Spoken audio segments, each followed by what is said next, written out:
Cold open here to let you know that this is the first of a two-part episode. We recorded so long with this episode that I thought I'd break it up into two separate episodes. So you'll get the first half this week and the next half in a couple weeks. Take it away, Shannon.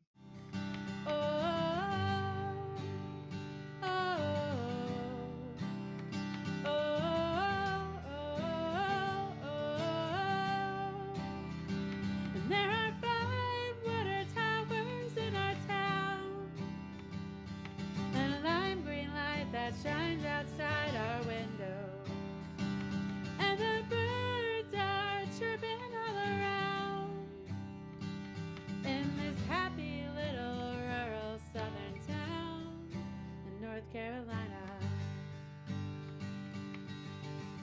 Hello and welcome to Rusty Water Towers, the podcast in search of faith and hope in rural life and ministry. I'm your host, Dr. Jonathan LeMaster-Smith, or as folks like to call me, Dr. J. Each episode of the podcast, I talk with a guest about their experience in rural life and ministry as we search out the stories, examples, and images of creative faith and hope that I believe are latent in our rural communities. My guest today is Dr. Jennifer Moe, a former classmate and now friend and colleague. Dr. Jennifer Moe is the Associate Director and Post-Doctoral Fellow of the Young Adult Initiative at Garrett-Evangelical Theological Seminary. She received her PhD in Christian Education and Congregational Studies from Garrett in 2018. I have the same degree, y'all. It's a great degree to have. Jennifer's research interests include the ways in which young women and girls are taught to be good Christian women in a variety of Christian religious subcultures, and young adults in the United States and their faith practices, including how they are connected or not to their faith communities. Dr. Moe has served as adjunct faculty in the religious education field at Garrett and in the theology field at North Park University in Chicago. She lives in Chicago, Illinois. And we'll get into where she's from, though, because y'all know Chicago is not very rural, but she does have a rural past and has a lot of rural connections still. But first, each week we start off with a country music recommendation about rural life that we pull hope out of. So this week, we're in 1978 with the famous Mamas Don't Let Your Babies Grow Up to Be Cowboys by Waylon and Willie. You don't have to say their last name, so it's Waylon Jennings and Willie Nelson.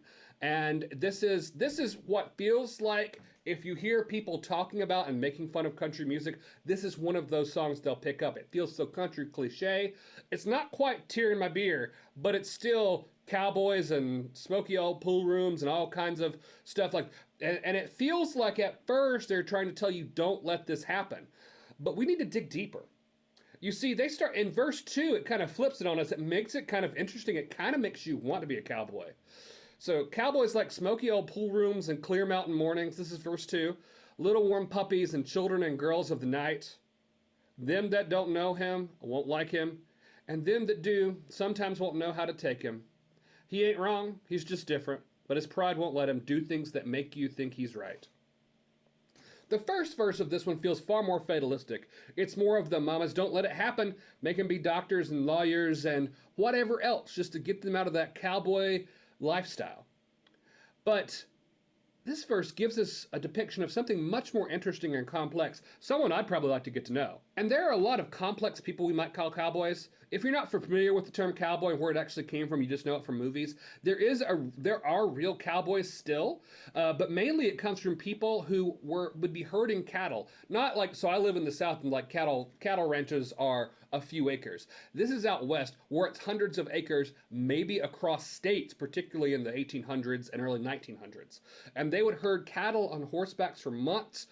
Going with them, there were dangers involved in that and all sorts of things they could run into. Even just exposure to the elements was dangerous. It's not even like you get all the weird attacks in Western movies.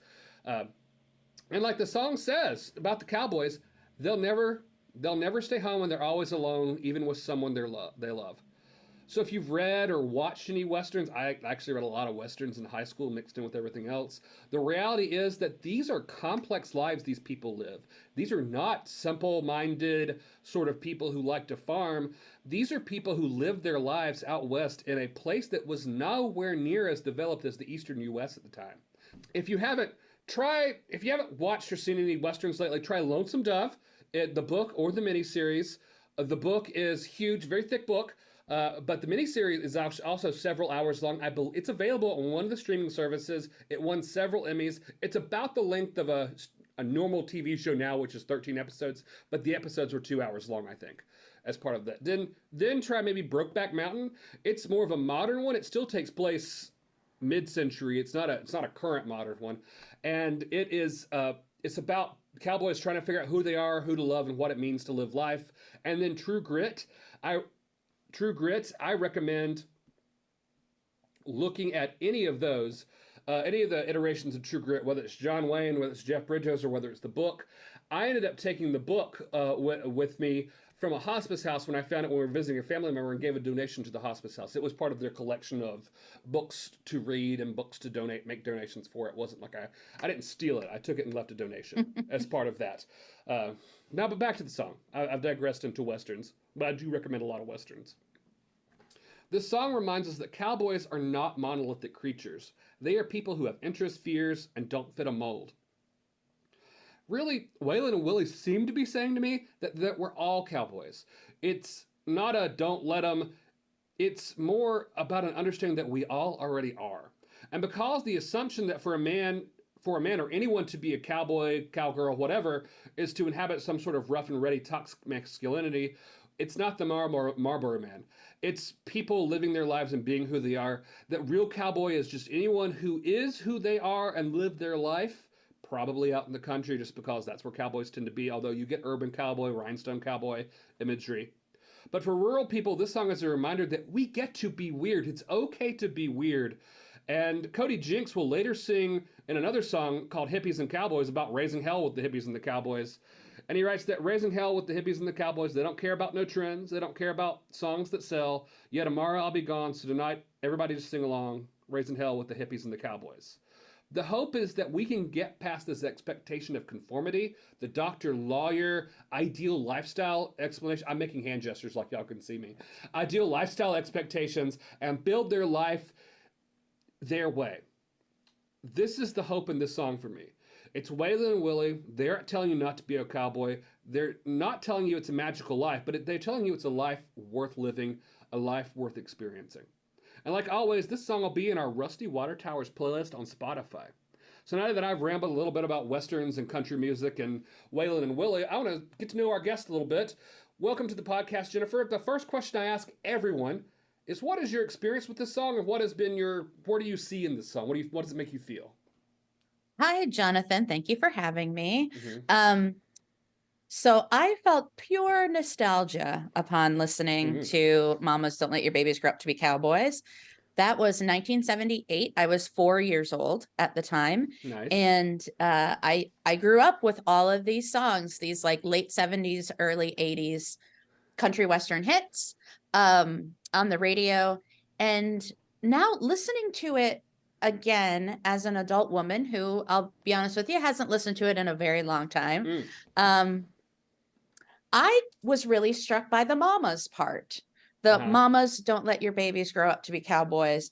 Right. And the way that I heard it was more of a warning to mamas, simply to say, you don't want your kids to be cowboys because you're going to worry about them too much. And so as I listened to it, it was like, let them be doctors and lawyers, because then you won't worry about them so much. Like they'll have jobs that are stable, and they'll not be out in the elements, like you said, and they won't be alone all the time. They'll be with other people. Whereas as a mother, thinking about your child having this job that's really hard, really physically demanding, really out in the elements all the time, in contact with wild animals, all of those things. And the fact that when you do have these 1,000-acre farms, the fact that you're always alone strikes me as like your mom doesn't get to see you very much. Yeah. And so they're always alone, even with someone they love. Like that idea of not just the physical separation, but the fact that they're alone with their own thoughts all of this time. Can they still connect with their mama when they see her? Yeah, you know, or with anybody. And so, yeah, to me, what struck me was more so than thinking about the cowboy, I was thinking about the cowboy's mom and why the mom might be like, yeah, I don't want my kid to be a cowboy. I want my kid to, to be, have a stable, lucrative profession, Yeah. I mean, and that's a reality. And that's what sort of the hope is, a stable, lucrative profession as well as stable life. And that you're not constantly moving. But then it made me think about talking about this and talking about people and doctors and lawyers. We watched the Netflix show Virgin River, in which it is a female doctor, woman doctor, who moves to a very remote rural area to be the doctor. So she's kind of a cowboy in that situation. Sure, where the doctor is the cowboy and has to be out in these remote locations doing things like that. So it's, I mean, yeah, thank you. Yeah, I always love asking my guests. I don't just ramble on and give a little vocal essay about it. But I like that people come in every time someone comes up with something that I've not thought about in terms of that. Sure, and it's so wonderful. So thank you for that. Now, tell us a little bit about yourself. I read your bio. I said a little bit about you. We have the same degree. We went to school together.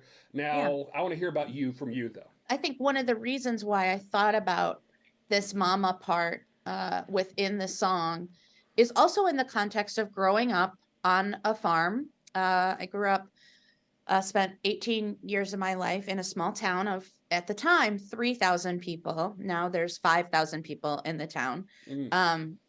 And I grew up on a tobacco, pumpkin, squash, cabbage, and pea farm. Everything you need?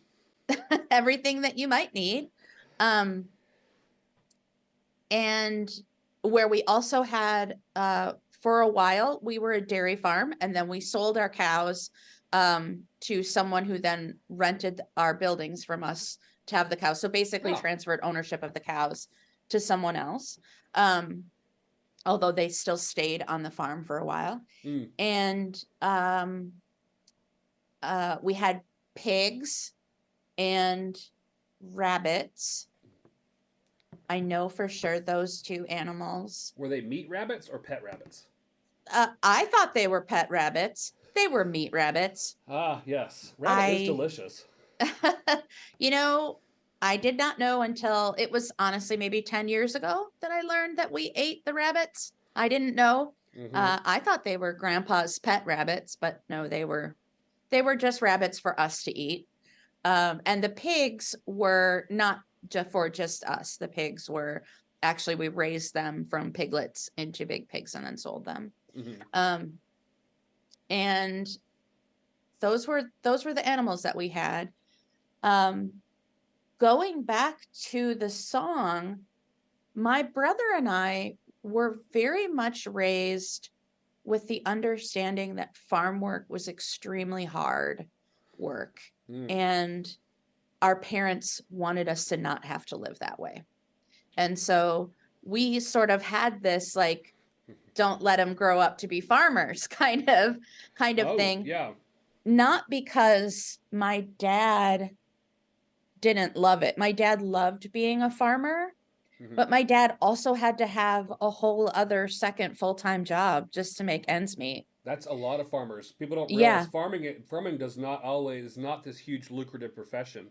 And it's not. And so, like, I know many of farmers who are full-time and then also full-time farmers. It was not like you were a part-time kitchen garden farmer. You were still fields and fields and fields of things you had to manage. Yes. Yeah. We were a full farm of mostly crops and then those occasional animals that we raised. And then my dad worked the night shift as a custodian at my elementary school. And then at the middle school that we went to in town, and then eventually at the high school. And so he worked full time at this job, which was great in terms of insurance benefits and a pension. State benefits, yes. Yeah, state benefits at that time. State benefits were wonderful. Our health care was all provided for by the state. which turned out to be great when you have 2 kids. Yeah. And especially, and even for my parents too. But yeah, so he loved farming, loved driving a tractor out in the fields. That was probably one of his favorite things to do. Tobacco farming is all physical labor, at least at that point, and I'm guessing not a whole lot has changed, where everything is harvested by hand and hung by hand and dried by hand. And so it wasn't heavily mechanized. So it was a family affair, getting out there and planting the tobacco, and pulling tobacco, which is where you grow it in a bed from seed, and then you pull out the tiny plants and transplant them into the field. So you pull, and then you plant, and then you harvest, you weed and harvest and spear and then hang. And it's all done by hand. Yeah, there's not contraptions to do that for you. No, there at that time there were not, and I'm not sure that there are now either. I still hear about people picking tobacco by hand. Yeah, yep. To cut it down in the field during harvest time, you use an axe, and you literally chop it down. And then to hang it in a shed, you put a spear at the end of a lath, and you pull it onto the lath. It's dangerous work. It's dangerous both. We as kids, my parents were like, "You're not spearing anything." That's the coolest part. That's the work for the adults to do. Then my dad was the one who would climb up. If you've ever seen a tobacco shed, they're very tall. And they have open siding so that air can flow through. And you hang it, you climb all the way up. The more tobacco you can get in the shed, the better. You want to pack that thing full. So my dad would climb up in the shed, up into the rafters to hang the tobacco for it to dry out. And then the process of then taking it off of the laths later and wrapping it all, that happens in the winter, and it's all manual labor. And my parents just didn't, my brother and I went to kindergarten and had, they did IQ tests back then in kindergarten and established that we were pretty smart kids. And so my parents were like, great, they're going to go to college. Nobody in my family had graduated from college before. My brother and I were both first generation. And they were like, you're going to college. You don't have to live this way. Your life doesn't have to be this hard. And we didn't have a lot of money either, and they're like, you go to college, then you can make money and you don't have to struggle so bad. So that I relate to that in terms of that song, from a purely the standpoint of my parents being like, yeah, we don't want to have our kids have to have as difficult a time as we did. So that's so real. And you hear that story quite a bit. And it feels like often that's the story of a lot of us, especially those who were, like you said, labeled as gifted. It's like, oh, they can get out. They can beat this. Is that so? And it's always that feeling. And this, in my rural education research, is often a tool utilized by systems to say, these gifted kids, we're going to teach them that the only way to succeed is to get out too. So you get different images of like the only way to succeed is to also not just get out of the farming, but to also just leave your small town life. Like you have to reject that and go work in an urban suburban environment as part of that. So like it's great that they do. Parents are passionate about it, but there's also a system telling you not only do you need to not do what your parents do, you also need to leave your parents. Yeah, that's true. I think I've had some conversations with friends from high school. So our little town was very much a rural community. Lots of kids, even if they didn't grow up on farms, grew up in the country. If you did grow up in town, most parents were teachers or, worked in town in some capacity. There was a small manufacturing plant in town as well. and or their parents there was a couple kids who had a parent who was a lawyer that worked in Madison, which is the capital of Wisconsin, and is about 40 minutes away. So commutable, but it's feel like a whole other world still. Yes, absolutely. And it's interesting, of those friends, and we were all kids that there were a lot when I graduated from high school in 1992. There were a lot of kids who didn't go to college. A lot of kids didn't go. A lot of kids went to work at the GM plant in Janesville, Wisconsin, which has gained some notoriety for being shut down. And there's actually a film about the GM plant in Janesville shutting down. And I don't know anything more than that, but a lot of kids, their parents worked at GM, and then they graduated from high school and they went to work at GM. Oh, yeah. Or continued working on the family farm, or did any level of trade work, maybe went to the local trade school, what we call in the suburbs like a community college.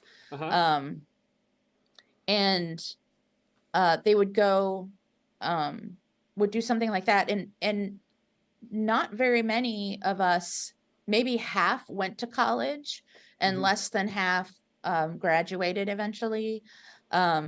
So at least in the time frame of the typical 4 to 5 years after high school graduating, I do know that there's some that went back later. Of my friends, most of whom went to college and graduated, a lot of them still wanted to return to small town life. Yes. They just didn't want to return to their small town. So we've talked about that. I knew from the time I was little that I wanted to live in a big city. I knew that was what I wanted. But a lot of my friends, I think they did have the draw of I'm going to go away to college, but then I want to have small town life when I'm older, or when I have children. I want my kids to grow up the way that I grew up. And so a lot of them, they don't live in our hometown, but they live in little bitty towns that are very similar to it. Oh, yes. And my brother actually always knew that he wanted to live in the country for his life. And he actually lives on the farm that I grew up on. Oh, wow.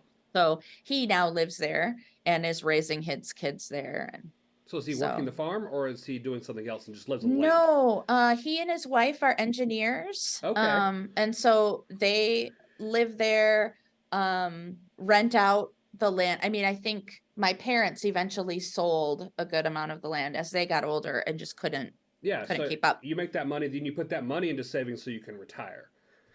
Yeah, in some ways. Yeah. I mean, very luckily, they also had my dad's pension, which wasn't a lot. I mean, my dad was a custodian, so he did not have. He was not a school principal pension. He was a staff person pension. He had, and a more finer point to it, a custodian's pension, which is often, of the staff jobs, the lower paying staff job. But he did get the pension from that, and so. Which was great. Turned out to be a good thing after all, even though it sort of broke his heart that he couldn't make a full living farming. Yeah. But they have just the immediate acreage around our farm and not some of the extra fields that we had before. He loves living out there. The kids very much have the same kind of childhood that I had with snowmobiling and that sounds free range, what do they call it sometimes in these intellectual books, like free range parenting, where the kids just the whole land is yours, literally go outside and I don't want to see you again until lunchtime, and then after lunch go outside and I don't want to see you again until dinner. That's so nice. And I grew up. Yes, and I do want to say something, because you mentioned that you had fields and then you had other fields. For those of you who are listening who are not rural or agricultural based, some people would own farms, but their farms they don't own just all of the acreage around their farm necessarily. They own plots, or they lease plots all over the county. Because my uncle Yeah. did that, and he owned the land around his house, but he also owned land like 5 miles down the road. And he also leased plots there, here or there to do those sort of things. Yeah, we leased a field that was you had to, I mean, you could get there by tractor, obviously, but like if I was going to go there, we had our tobacco growing maybe a mile and a half or 2 miles away. So as a kid, you know, you hop in the car and you drive to the other field to like take dad his lunch or whatever it was that we were doing, or if it was helping out in some way. My brother and I, growing up, our jobs were pulling tobacco plants. And so in the morning you would get up, and this is in the summertime, beginning of summer. We seeded and watered the beds, like basically starting in April. I feel like that's when we started. It's been a long time. But then by the time we were out of school for the summer, that's when we could pick plants, pull plants out of the beds. And they were maybe 4 or 5 inches long, little plants. These are very small. Tobacco plants get large, so they get huge. Yep. Yeah. So we would sit and pull them out of the beds. And just for a picture for younger folks who are listening, like there were no podcasts, there was no like radio. I mean, we didn't have it. There wasn't anything else I could do while I was picking these plants, but pull these plants. And it was me, my brother, my granny, and my grandmother. Like it was a family affair. And when you're 10, 11, 12 years old, there's only so much talking you want to do with your grandparents, you know? And so it was fertile ground for the imagination. I mean, I just daydreamed for, 3 hours every morning, literally pulling plants out of the ground and putting them in a basket. And then we would plant them in the afternoons. And it was often my brother or my job to walk behind the planter, which was 2 people sitting behind the tractor with a giant wheel contraption. Yeah. I don't know if you've seen one of these, Jonathan, but it's like a giant wheel contraption that's wired up to water, a giant water jug that you put the plants in, and then they get transplanted into the ground. And so my job, or my brother's job, was to walk behind the 2 people putting plants into the planter, which were usually my mom and my grandma, with a little handful of plants, and planting by hand the ones that got missed, that didn't get into the contraption. And so it's a difficult thing to kind of explain, but yeah, that was our job. So again, it's just, it wasn't like I had a Walkman to listen to or anything like that. Today, I look at people with tractors, and they've got air conditioning and radio, and you can Bluetooth your phone to it. And it's just that reality of it's nowadays. If I were doing that, I'd have my headphones on and be listening to something. Yep, and I'd have my iPhone in my pocket, listening to a podcast.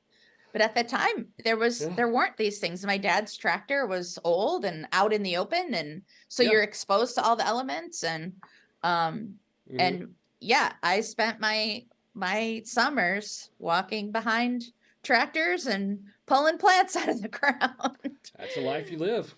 Yeah, and so my imagination really grew. Because you would think about, for me, I would think about, my adult life living in a big city, like I saw on the Today Show or whatever. And stuff like, or like my mom's soap operas that she watched, Young and the Restless in Genoa City, where these, people would go to these tall buildings. And I was like, ooh, a tall building, that's what I want, Oh gosh. Yeah. Yeah. So that was my upbringing. And then we sold pumpkins and squash at the farmers markets on Saturdays, and spent all my Saturdays doing that when we weren't farming tobacco. And so my dad also loved working at the farmers market. He loved selling things to people and kind of displaying all the pumpkins and all that stuff. We had an orange pickup truck, so people knew us as like great. the guy with the orange pickup truck selling pumpkins. And pumpkins feel like one of the more magical things to sell at a farmer's market. Yeah, I mean, it was my brother and I, we just, again, my parents were not overly concerned about our safety. So my brother and I just ran around everywhere. Yeah. We went to the farmer's market was in Madison, Wisconsin. They still do it every Saturday in the fall through the spring, or the spring through the fall, I should say. And it's around the Capitol Square. Oh, so wow. It's an enormous farmer's market that's around the Capitol Square. And we sold pumpkins there.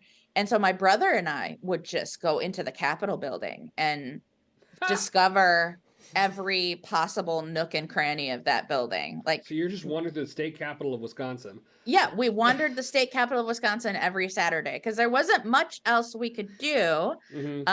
Occasionally we helped out with selling stuff, but it was really more of a, my mom and dad. But especially when you're young and can't drive, can't do those sort of things, you're just there, and unless you can carry something for somebody, otherwise you're just there. We are there. Yeah, we can't be left home alone. And so we ran around the Capitol building doing all kinds of, I mean, we discovered every little nook and cranny of that building. And occasionally my granny, my mom's mom, would come from Stoughton, and she would come up and take Jason and I to the little Kresge's, which was like a corner drugstore. And it sounds like I'm talking about the 50s. I'm not. This was the early 80s.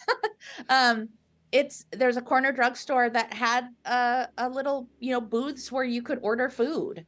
Around here, some of them still do here. Like you can pick up your prescription and a couple other things, but then there's a booth, and then there's a soda fountain. Sometimes some of them still have those soda fountains. So I know there's one in Newton, and then there's one in Shelby where I grew up. Around here. I know there's one in Dodgeville, Wisconsin, that still has a soda fountain like that too, where you can get ice cream sundaes and malts and things like that. And so to the listeners, we're clearly not talking about CVS or Walgreens. No. Independently owned small businesses in small towns usually. I'm sure the cities had them too. Yeah, well, this was Madison, so it was not a small town. But we would get, she would sometimes get us hot chocolates from there. And so we'd sit with Granny and get a hot chocolate. Or sometimes we'd go to McDonald's and get a hot chocolate. And in the 80s, hot chocolates at McDonald's were like they were delicious for kids. They were the kind of like Swiss Miss powdery with hot water mix. The thing was, they were roughly the temperature of the sun. They were McDonald's so hot drinks. hot. And so you had to get like ice cubes from the soda fountain. Like it wasn't serve yourself soda fountains now. So you'd have to ask them, like, could I get a cup of ice cubes to put in there so that you could drink your hot chocolates. I remember drinking hot chocolate with ice cubes in it with my granny when she would come up to the farmer's market. So those were times where we hung out with her, and it was, in some ways, I mean, it's exactly what you think of when you think of like idyllic rural childhood in a lot of ways, right? Like selling pumpkins at the farmer's market, and my dad out on a tractor during a beautiful sunset, like that kind of stuff. But it was also back-breaking work that was never done, Never. Like it was constant back-breaking work. And then he went and did more physical labor at the school in the evening, to make ends meet. So it was a lovely childhood in a lot of respects, and also a life that I didn't want for my adulthood. And my brother the same, although I think my brother would have liked to farm, but my brother also wanted to make a good living. And so it's really hard to do that unless you are already wealthy and are able to own a large farm. Like when I think about who's the Pioneer Woman on there, like that's already a wealthy family, I think. Yes, that's an with established, huge generational farm, it feels like. Yes, And it's yes. beef cattle, and beef can be so expensive. You can make so much money off of beef. Right. Like you have this passing down of generational wealth that we didn't have. You know, it was my farmers on both sides of immigration from Scandinavia, and nobody was making a killing at it. There was no generational wealth. Well, your mom also probably was not a Food Network influencer either. No, also not a Food Network influencer. My mom was very much it's interesting. My mom tells me that, you know, my dad always wanted to farm. That was his goal in his life. He loved farming, wanted to farm. My mom was like, I just need you to know that I am not a typical farm wife. I don't want to be out in the fields working. I don't want to do all that stuff. I am happy to stay at home and care for our children when we have kids and stuff like that. Being a stay-at-home mom is something she wanted to do, but she was not interested in being a farm wife. So my mom drove to Madison and worked as a secretary while my dad was farming. Job. She did, yes, so until she had kids. 2 full-time jobs, because you couldn't afford. There was no such thing as daycare, I'm assuming, out in the, or if there was, you couldn't afford it. Yeah, no, and truly, she didn't want to. She wanted to be home with her kids, and this was at a time where it was more normal to be able to stay home with your kids. And my mom did when we were younger too, for the first until we got into school, and then she looked at other. She ended up working in the school system. Yeah. Not uncommon. Yeah.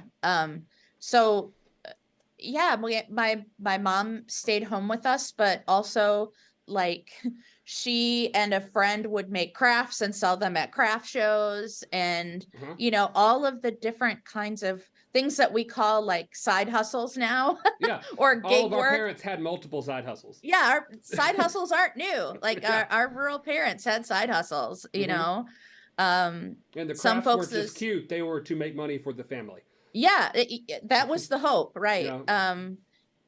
So it wasn't just a hobby. It was we want to actually like make some money, and it was a creative outlet. I mean, that wasn't there was no denying that as well. You know, it's also you know, your life can be hard, and my mom and I have talked about this in terms of our like Scandinavian roots. You go to like the Swedish Museum in Chicago, or we went to out in Iowa, this big Lutheran museum. And you see all of the Scandinavian immigrants, and they do, particularly Norwegians, do this artwork that's called rose mauling. It's a type of painting. And you live in these like super cold climates where it's just like survival is hard, but people still desire beauty. And so they would paint, like literally inside their homes. They'd paint the walls, they'd paint the cabinets, they'd paint the kitchen table, they'd paint the chairs, they painted everything. Just because people need creative outlets. Even when life is hard, you crave beauty, you know, and your own way to be creative. So and that's a real thing. It's just assuming that like they were just, you know, that people still want beauty in their lives, even though their lives are hard. They're not making a whole lot of money. They're not buying, you know, Van Goghs to put on their wall, but they're making crafts. They're painting. They're picking out. They're even it's just like tearing out images from a catalog and putting them on the wall. I mean, absolutely, art from a magazine. Just you want something beautiful. And I think I talk about Christmas cards and people hanging up Christmas cards. It feels the same. Oh, I sure. You've got cards behind you, and I have cards on the door in front of me. Yeah. And we display these things because they're beauty and they're connected to people we love and care about. Absolutely. Yep. Yeah. Yep. Yeah. So that was my upbringing in a very small town, on a farm. Not uncommon from the upbringing of a lot of the kids I went to school with, and all of my friends and stuff like that. So yeah, it's such powerful stories. And now you ended up in a big city. You live in Chicago, work in Evanston. Yeah, I've lived in the Chicago area for 22 years now, and work in Evanston now for the past. I mean, I've been working / going to school in Evanston since 2011, so the past 12 years. Before that, I lived out in the suburbs, before I came to Evanston, and then now I live in Chicago. I've lived in Chicago for 7 years, and it's there are ways. One thing I can sort of relate to with another gentleman who is on your podcast is he talked about driving the country roads. And when you live and you drive country roads and you live in the country, it's just like, oh, it's the same old road again. You know, everything takes a half an hour to get to, you know, you have to, you do a lot of driving when you live in the country. And I don't see those country roads anymore. You know, I'm not surrounded by country roads in my regular life anymore. So when I go home to my mom's house or to my brother's house, I like driving those country roads. I like going on the back roads and seeing the fields, and I do get a little overwhelmed with the beauty sometimes in a way that I never did when I lived there. Because it was just so normal. Now it's not normal anymore. So, so I do enjoy seeing those. And I would assume that living there, you're like, ugh, I've worked these fields every day of my life. Why am I looking at them? Right. Yeah. Like, no, I remember walking back and forth on these fields doing, you know, another thing that I like to tell people is, you know, in movies and stuff, when you watch movies, you see a lot of irrigation systems, or they show, like, if you're watching public television or even rural public television, and they do, Wisconsin has amazing public television channel. North Carolina does too. It's great. It's fantastic. And sometimes they'll show basically just aerial footage of Wisconsin. And you can just tune in and it's aerial footage of Wisconsin. And there's one where it shows this like gorgeous, irrigation system in a field, and it's, you know, early morning and the, you know, water's coming out. It's just, you're like, wow, that's so beautiful. And I'm like, we also had an irrigation system in my family. It was me and Jason. It was my brother and I. Buckets of water hoses? We had literal watering cans and the hose from the, you know, the hose hooked up to we had a well with a pump. Hook up the hose to the pump. You know, the hose goes all the way out to at least the small field on the side. And we rarely had to do this. Normally we got enough precipitation that we didn't have to water them by hand. But I distinctly remember one year where my brother and I had to fill up the watering can with the hose, water each of the tobacco plants, you know, go back, because those irrigation systems are expensive. You know? Yeah, you have to have a mega farm and get government funding sometimes. And they're incredibly expensive. Yes. And so, yeah, we did not, my brother and I were our irrigation system. Mother Nature and Jason and Jenny Moe were the irrigation system. And so I mean, it was, and my parents, they were not like, I want to like reaffirm, my parents did not make us break our backs working at all. Like, in the morning, you know, when it was still in the cool of the day, we watered the plants. And then in the afternoon, sometimes my mom would take us into town to the pool, you know, to cool off. We didn't. You still had a childhood. You were not like child labor from the point you could walk. No. And but you contributed to the home, though. I mean, that's the expectation of children in a lot of rural spaces. You contribute, even if it's. I mean, you still get to play. But. Yes, we didn't even with the pulling of tobacco and then the planting and stuff, you know, during that season, we did work a lot, but it was when that was done, then we did get to play a lot. And there were days, you know, my parents did not like work us to the bone every single day. Because with farming, there's some days where you need 15, 20 people. Some days it's just your dad on a tractor checking things out. And and we had, so we hired people. Here I am going ahead and just romanticizing my growing up years, but we hired people to, especially with the harvest, our family, with grandparents and me and Jason and mom and dad, we were able to plant tobacco pretty pretty well, just us. But when it came to harvest time, we would hire people to work the harvest. And then a lot of times, I would help. My grandma and I would work with my mom in the kitchen to feed everybody. And we would literally put big tables out on the lawn and haul out food, and everybody ate, and so we had hired hands that came to work with us. We had I remember during pumpkin harvest season, it was also, you cut the pumpkins by hand with a knife out in the field. Put them on the truck, yeah, and you put them on the truck. And we hired high schoolers to come out like on a Saturday and a Sunday to harvest.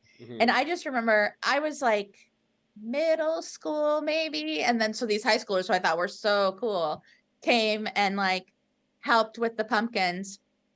And there was one guy who decided that the quickest way to transfer some of the pumpkins from one like kind of smaller like flatbed to another one was just to do a full body push.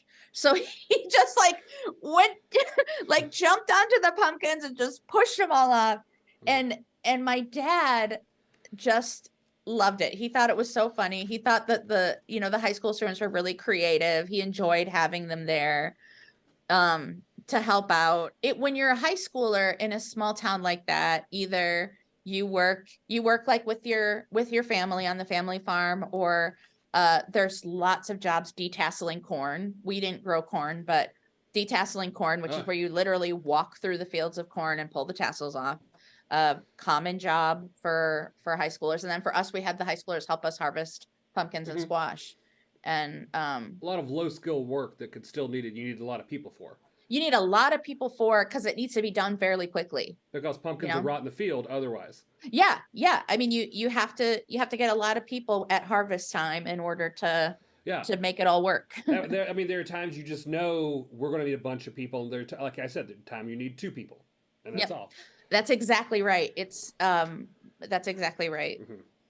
Well, thanks for sharing so much about your life and your childhood. And then now that you've made your life in the city, we're going to come back after this break and talk about some of the stories you have from rural life that bring you hope and other experiences, anything you want to talk about. We'll just get to it. So we'll be back after these messages.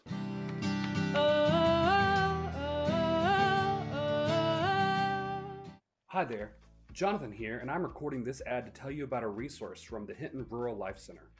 My wife Shannon and I have partnered with Hinton to create the Theotokos Connections Confirmation Curriculum for small rural churches. We designed this curriculum with rural youth programs in mind, where you really want to connect their teenagers with the culture, heritage, and place on top of the faith you're trying to instill through the confirmation program. There are 6 sessions that focus on topics like connecting to self, God, history, church, place, and creation. Each unit has either a Bible story, like the story of Mary or the story of Samuel, or a historical figure like Richard Allen or Harriet Tubman to engage with as part of the experience. But this experience is not just a sit and listen and do a paperwork kind of confirmation. It's an active and connective confirmation program. You might be headed to a museum, helping prepare for a church spaghetti supper, learning new prayer practices, assisting in worship, or volunteering at the local mission agency. It is designed with rural culture and rural life in mind. You can do this in 6 weeks, 6 months, and you can do them in most any order or form you want to engage. And I'll tell you, I'm pretty sure it's not just youth programs using this curriculum. I've seen other people get it for their college ministries, as well as perhaps using it as adult confirmation or adult refresher on Methodist and rural culture and life. And if you have other trusted confirmation curriculum you want to pair it with, go ahead. This is a very customizable program, so if you want to bring other lessons from a different program you've used or things you've written yourself, feel free to blend them in. This is also a very affordable program, and you pay per student, not for a lump sum curriculum that you may not use all the pieces of, or you may not use but once every 2 or 3 years. And this is designed to make it affordable and accessible for you. And it pairs well with Hinton's Theotokos confirmation retreats that happen in the spring. For more information on the curriculum or to place an order, check out hintoncenter.org/Theotokos, or hittentheotokos.org for more information. Thanks.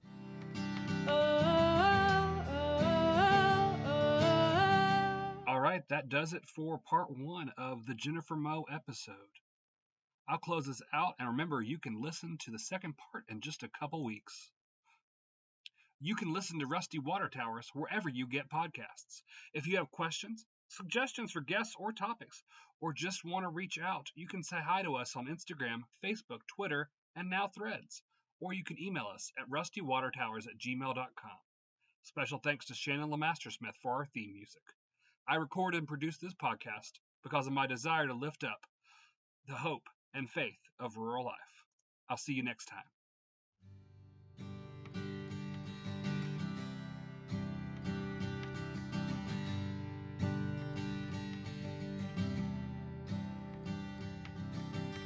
Live across the railroad tracks in a little lighthouse that you pass if you weren't trying to find me. Many of the trees are dead, there's stumps in the ground in a great big yard across from the fire station. Oh,